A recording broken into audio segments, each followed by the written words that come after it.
A continuación entonces les voy a presentar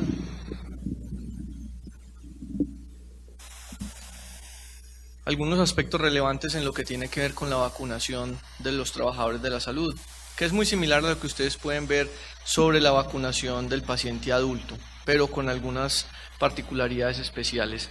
Y para introducir este tema, quiero mostrarles o hacerles relación a este estudio.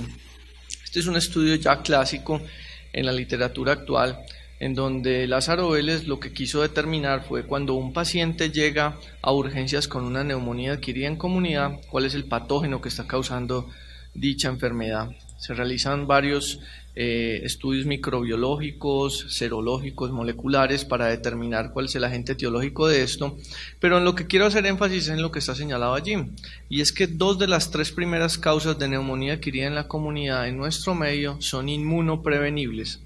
Tenemos vacuna contra neumococo y tenemos vacuna contra influenza. Pero desafortunadamente por las bajas tasas de vacunación en la población adulta, incluyéndonos a nosotros, los trabajadores de la salud, es que vemos que todavía siguen siendo una causa importante de mortalidad en nuestra comunidad. Cuando miramos las cifras del grupo Germen, que ya ha sido ampliamente mencionado a lo largo de esta reunión, vemos que en neumococo tenemos un porcentaje importante de resistencia a las penicilinas.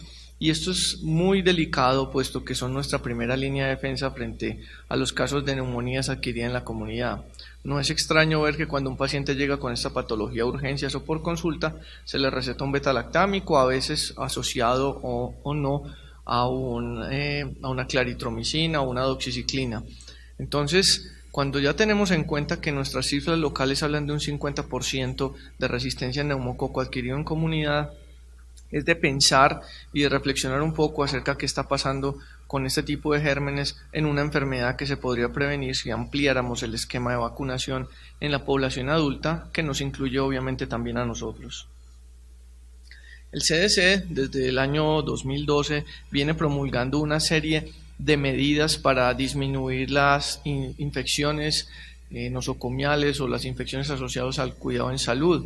Y cuando ustedes miran esta gráfica, que es la gráfica escalonada que ellos proponen para enfrentar y prevenir este tipo de infecciones, en el primer escalón está la vacunación.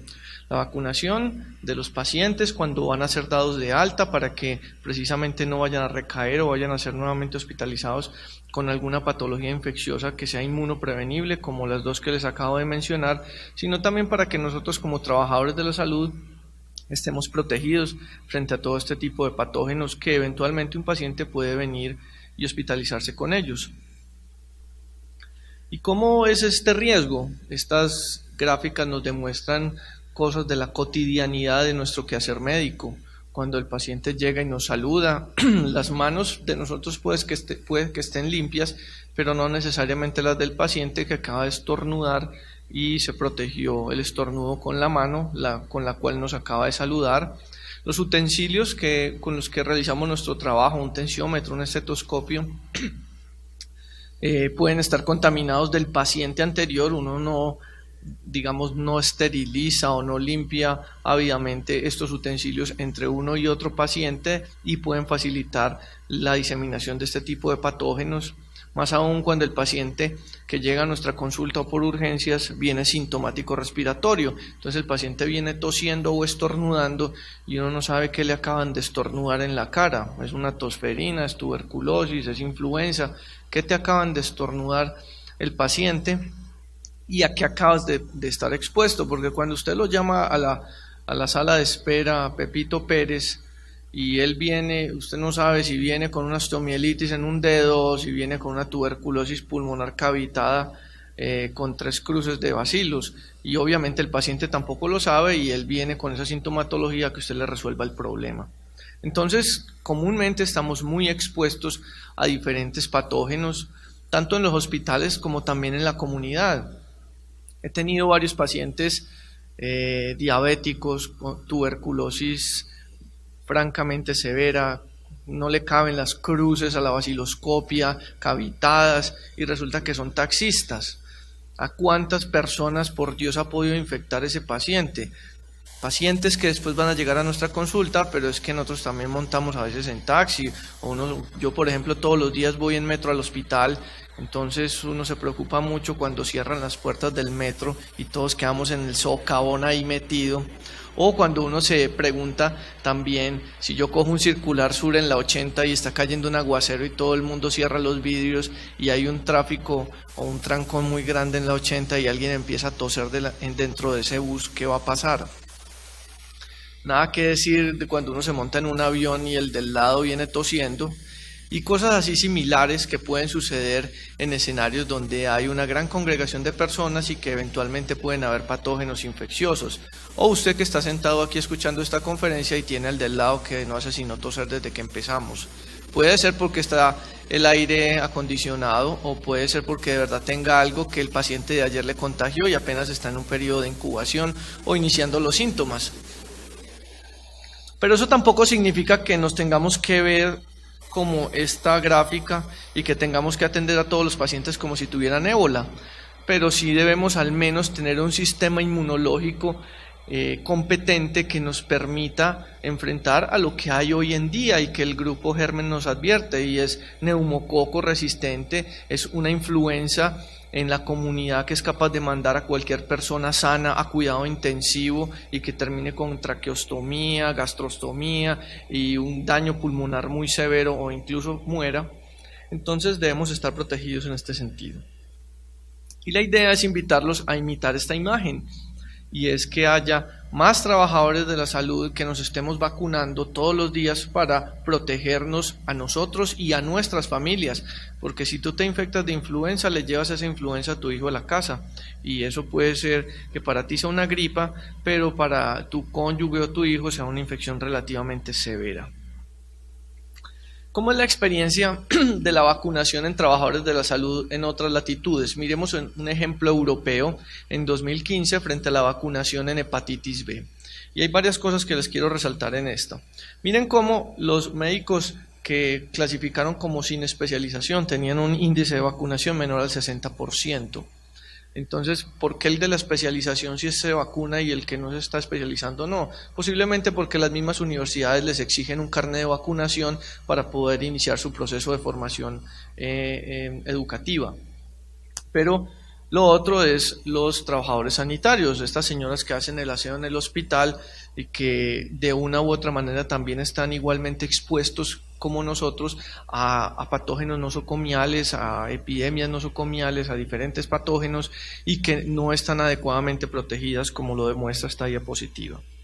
Entonces, cuando le preguntan a estos trabajadores de la salud, sean o no médicos, ¿usted por qué, si sabe todo lo que se supone que sabe, usted por qué no se ha vacunado?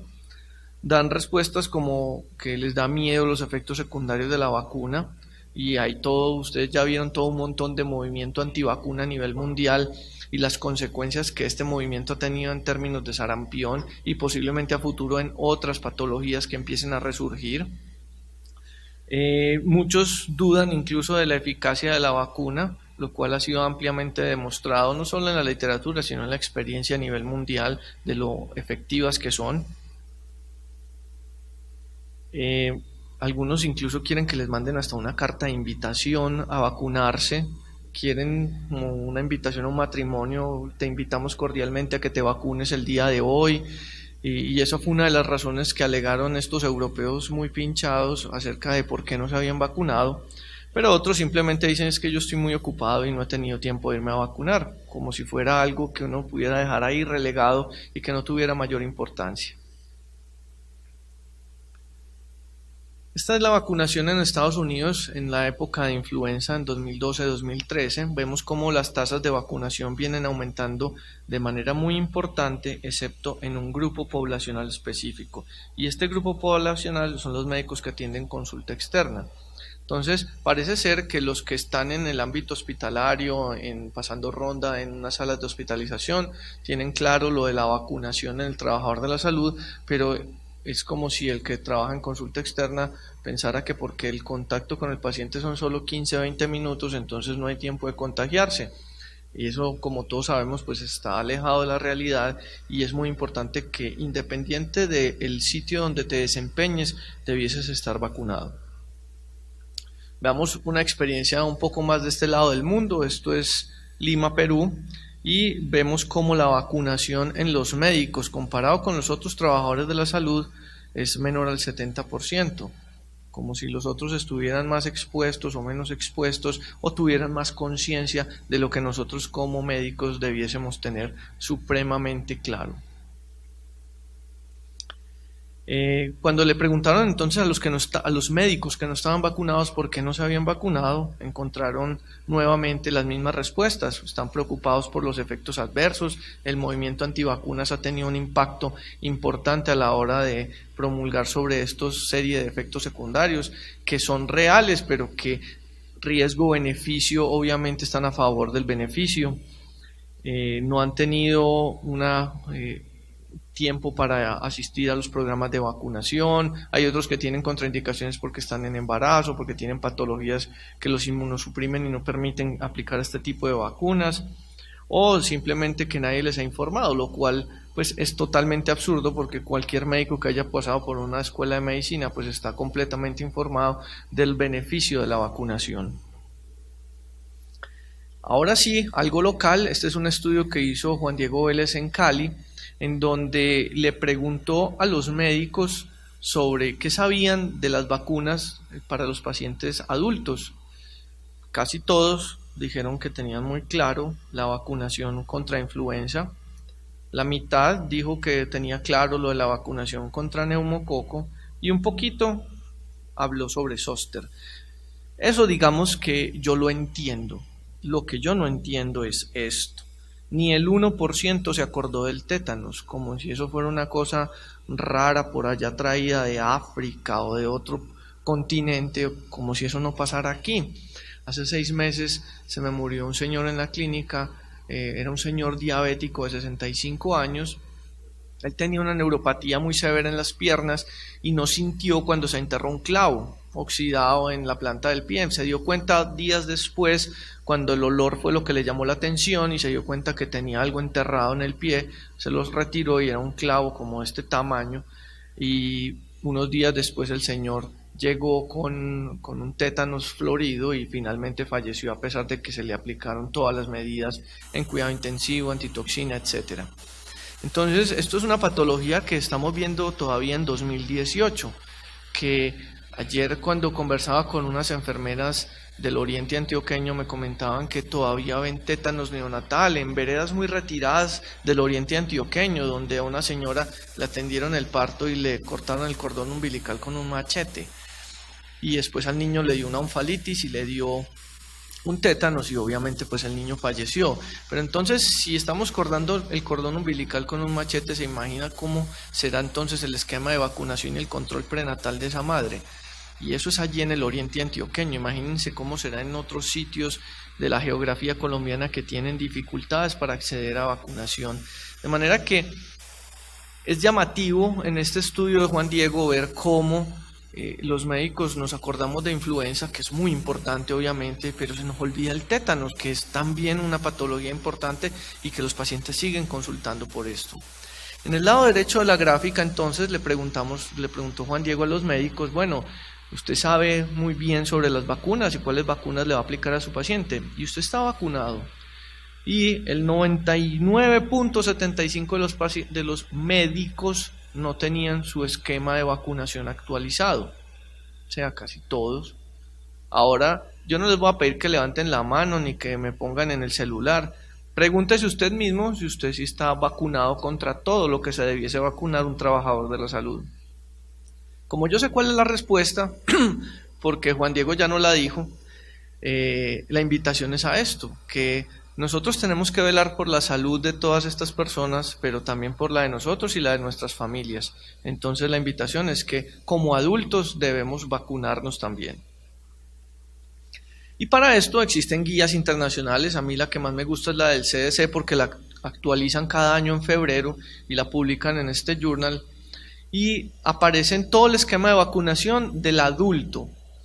Pero esta vacunación del adulto supone una cosa muy importante, y es que el adulto que se va a aplicar este esquema de vacunación debe haber recibido todo su esquema de vacunación de la infancia completo, y eso digamos que posiblemente para la población profesional de Colombia está bien y es probable que se cumpla.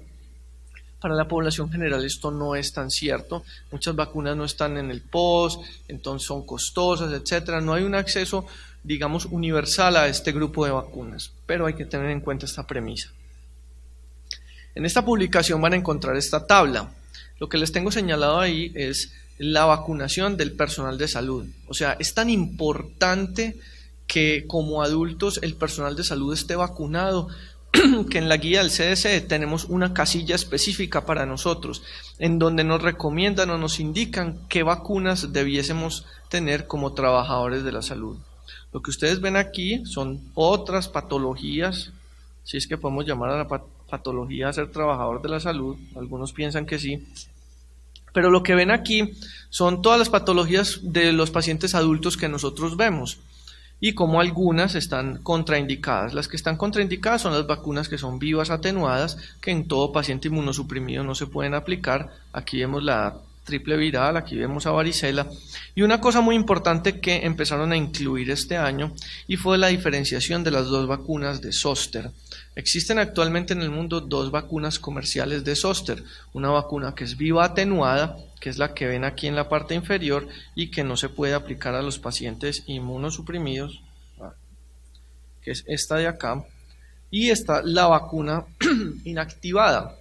La vacuna inactivada todavía no está disponible en Colombia, esperamos que para este año ya haga parte de nuestro esquema de vacunación y que pueda estar disponible, pero tiene dos ventajas muy grandes. La primera es que se le puede aplicar a cualquier persona independiente de su estado inmunológico, no está restringida en pacientes que tengan algún grado de inmunosupresión, y por eso ustedes ven que, en contrario a lo de la vacuna que está inmediatamente inferior a ella, sí se puede aplicar y no está contraindicada en inmunosuprimidos.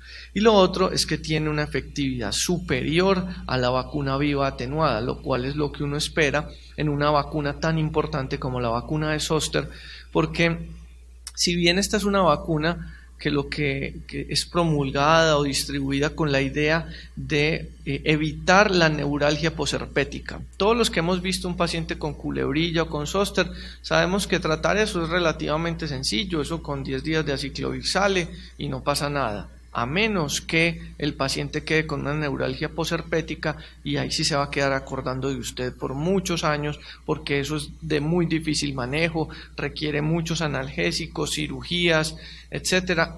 Entonces, esta vacuna es una vacuna dirigida como una vacuna contra la neuralgia posherpética, porque es la consecuencia indeseable más frecuente relacionada con la culebrilla o el zóster.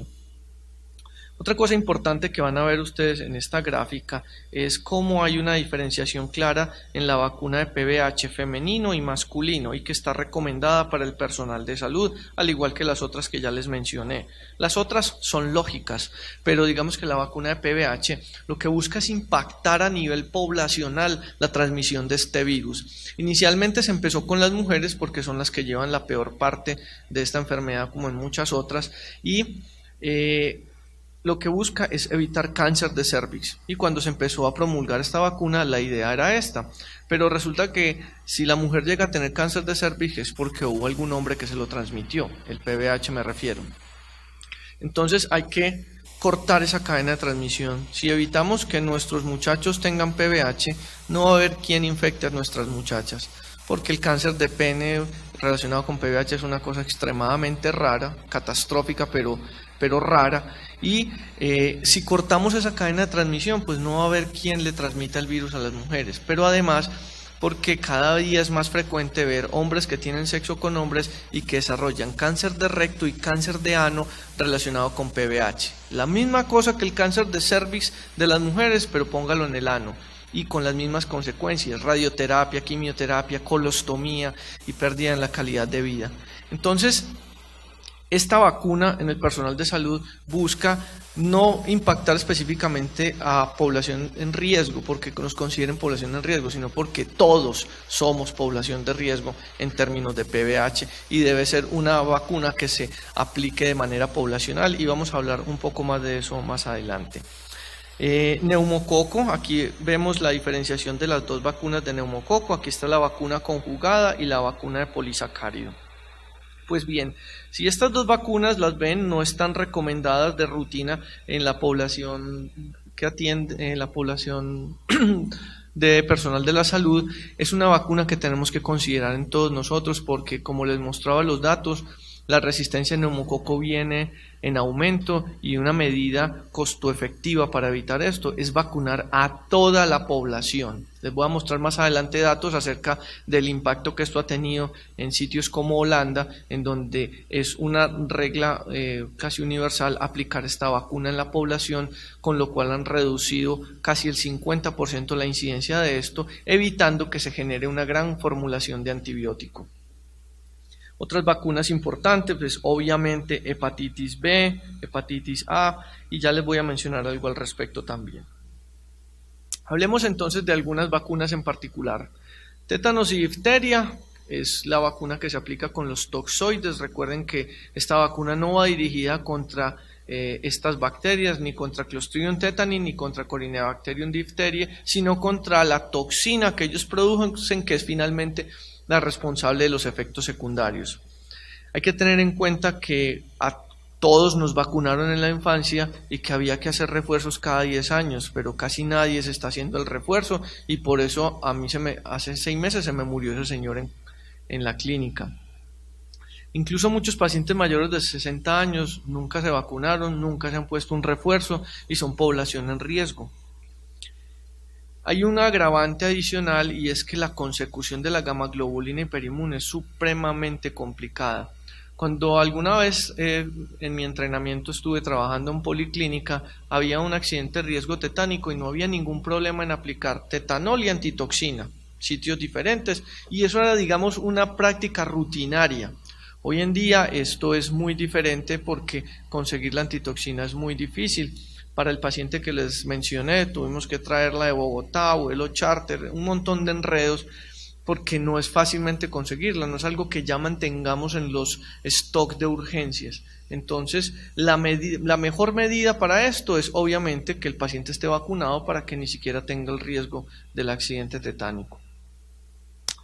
Influenza era una enfermedad olvidada, menospreciada, pero que en el siglo pasado, bueno, antepasado ya, acabó con el 25% de la población de Europa. La gripe española mató mucha gente en Europa, pero como no había Google ni Internet, pues de este lado del mundo no nos dimos mucha cuenta y parte sin novedad.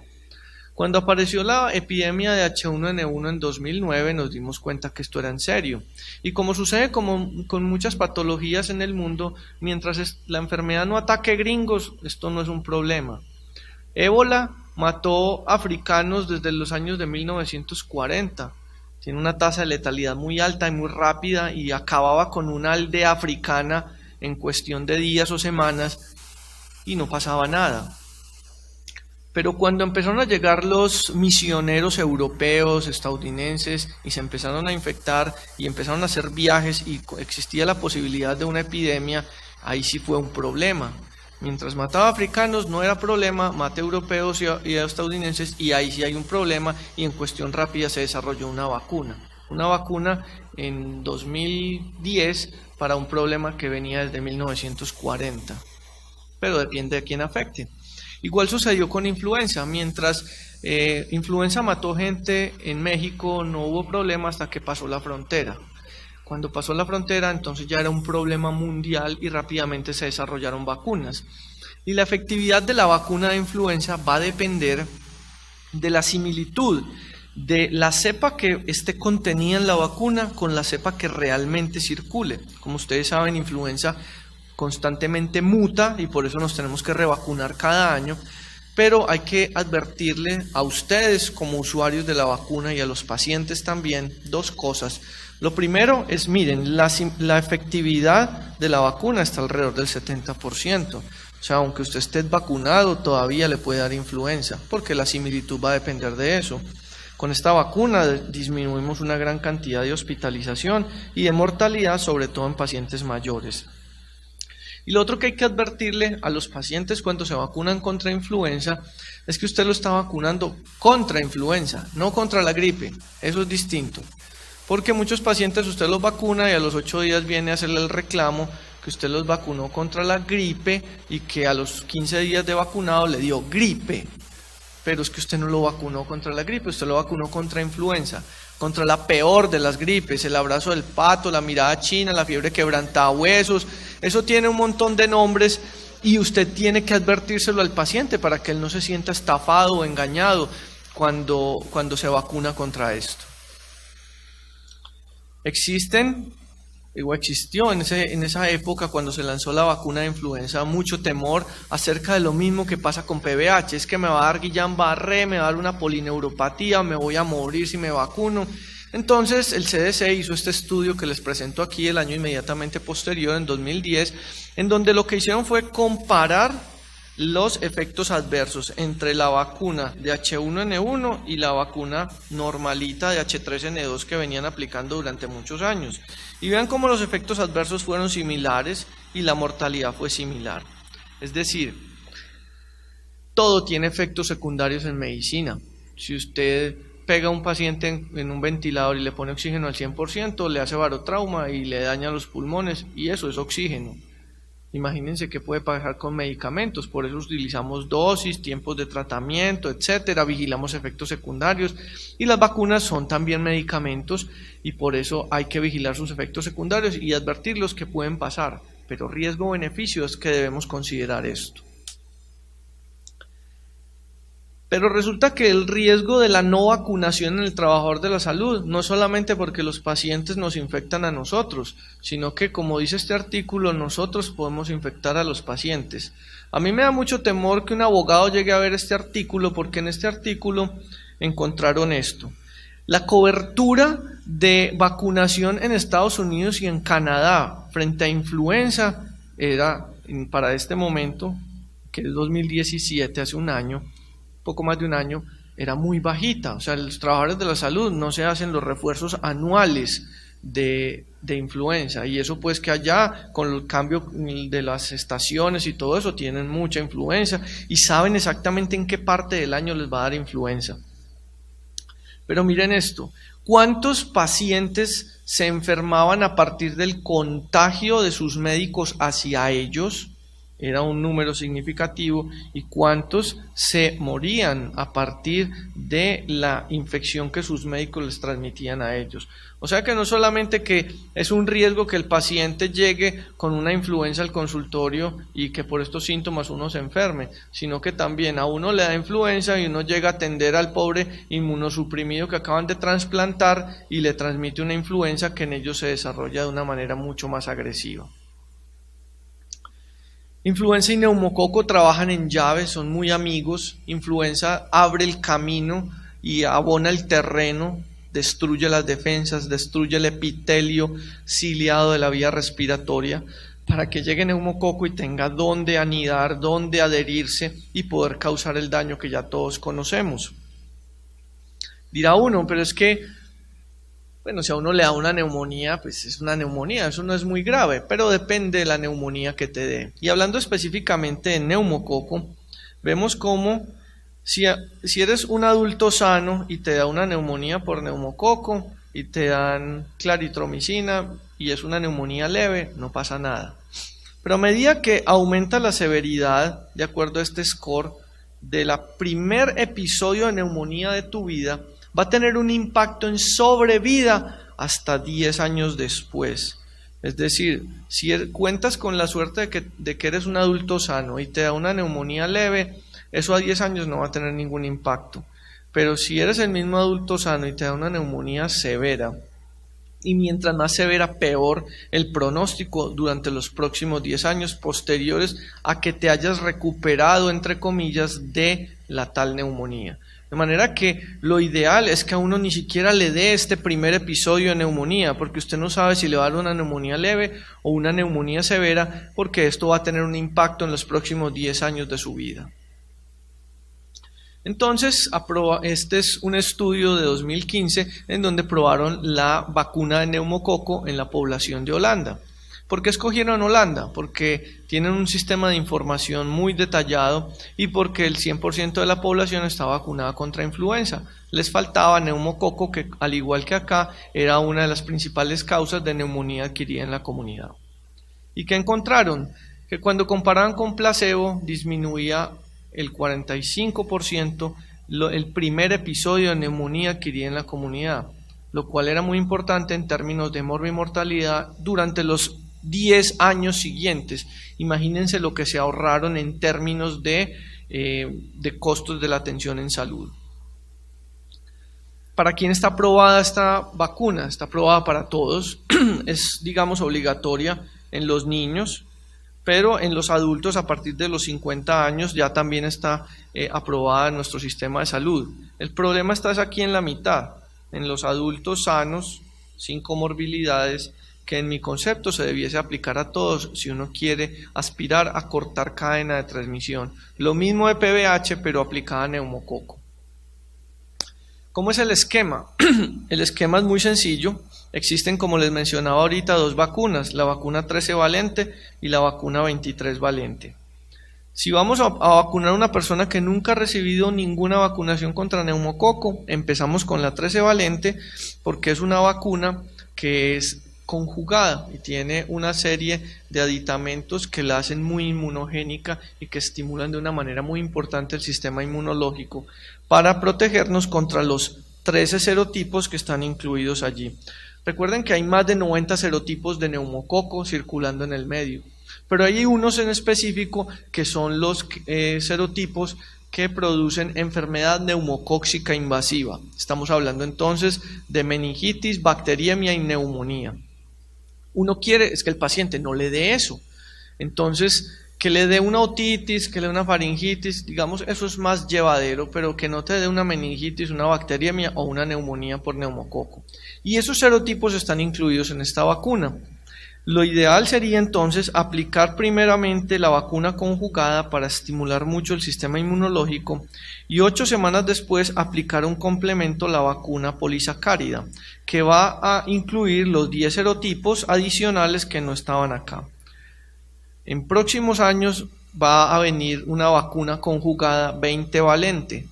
Esta conjugada 20 valente posiblemente vaya a desplazar estas dos vacunas y ya no haya necesidad de aplicar las dos, sino aplicar solo la 20 valente y con eso quedamos listos. Pero si por el contrario al paciente por X o Y circunstancia primero le aplicaron la polisacárida, nos toca esperar un año para aplicar esta vacuna conjugada. Posterior a este esquema de vacunación se aplica un único refuerzo 5 años después con la 23 valente y ahí termina el esquema. Hepatitis B. Hepatitis B es una enfermedad que posiblemente en los próximos años vaya a desaparecer del planeta, producto de la vacunación masiva que se viene realizando a toda la población, inmediatamente nacen con el antígeno de superficie de hepatitis B. Generando anticuerpos vamos a evitar que la población logre transmitir la enfermedad y obviamente pues enfermarse de ella. Esta fue la primera vacuna que hubo contra el cáncer secundario a la hepatitis B crónica. Tiene una eficacia supremamente alta, se puede poner a cualquier persona, incluso durante el embarazo, y lo más importante es que usted sepa si como trabajador de la salud, si de verdad está protegido contra hepatitis B, porque tenemos accidentes de riesgo biológico con diversa frecuencia. Entonces necesitamos saber si usted de verdad tiene anticuerpos. Una cosa es que usted haya cumplido las 3 dosis del esquema de vacunación y otra cosa es que de verdad esté protegido. Estar protegido significa tener más de 10 unidades internacionales por mililitro de anticuerpos contra el antígeno de superficie. Si tiene más de 10, está protegido. Lo ideal sería tener más de 1000, pero bueno, digamos que tener 10 es como el punto de corte. pero usted necesita saber si de verdad los generó, porque existen muchas variables de índice genético o inmunológico e incluso de la calidad de la vacuna que le pudieran haber aplicado, que pueden intervenir en el resultado final, que es la generación de anticuerpos. Entonces, seguramente ustedes como trabajadores de la salud están vacunados contra hepatitis B, pero es muy importante que conozcan si de verdad, además de vacunados, están protegidos. Hepatitis A en nuestro medio, digamos que no es un problema, puesto que a casi todos ya nos dio hepatitis A de manera natural en la infancia. Más del 95% de los menores de edad tienen anticuerpos, sea porque se vacunaron o porque les dio hepatitis A. Pero muchos de estos pacientes en realidad no recuerdan un episodio ictérico, y es porque la mayoría de las hepatitis A en la infancia son anictéricas y son simplemente una virosis más. Y estas virosis generan anticuerpos que duran de por vida. Pero existen poblaciones particulares de riesgo, como los hombres que tienen sexo con hombres, o personas que practican sexo anal, drogas intravenosas, o aquellos viajeros internacionales que vienen a zonas endémicas como nosotros, que debiesen estar protegidos. Varicela es una vacuna viva atenuada y por lo tanto no se puede aplicar a pacientes inmunosuprimidos. Pero para el personal de salud es muy importante, antes de pensar en la vacuna de varicela, es saber si usted tiene anticuerpos contra varicela. Esta es una vacuna que está disponible desde el año 95 en nuestro país y que se aplica en la infancia, pero por muchos años no ha estado incluida en el plan ampliado de inmunización. Tiene un costo y por lo tanto no es de fácil acceso para todas las personas, y a muchas personas nos dio varicela cuando estábamos pequeños y producto de esta generamos anticuerpos, pero no todas las personas desarrollan el brote generalizado clásico de la varicela y pueden que hayan tenido una varicela más leve que genere inmunidad. Por eso, antes de pensar en su vacunación contra varicela, verifique su estado inmunológico frente a esta. Si ya tiene anticuerpos, no necesita vacunarse, pero si no tiene anticuerpos, es importante que como trabajador de la salud esté vacunado, porque eventualmente, más en pediatría que en adultos, van a llegar pacientes con varicela que no siempre diagnosticamos desde el principio, puesto que el paciente, cuando desarrolla el brote, ya lleva 5 días al menos expulsando activamente el virus y es infectante a los otros sin tener todavía el brote. Entonces es importante que como trabajadores de la salud sepamos nuestro estado serológico frente a varicela, porque nadie quiere una varicela diseminada en un adulto, porque conocemos las consecuencias funestas de esta enfermedad.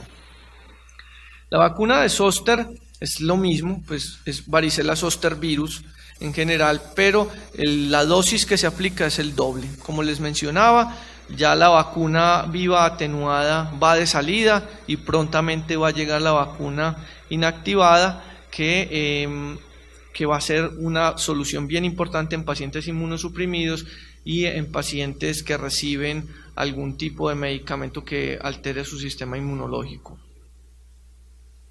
PBH, como les mencionaba, es importante para cortar cadena de transmisión de hombre a mujer y también de hombre a hombre a través de las relaciones anales.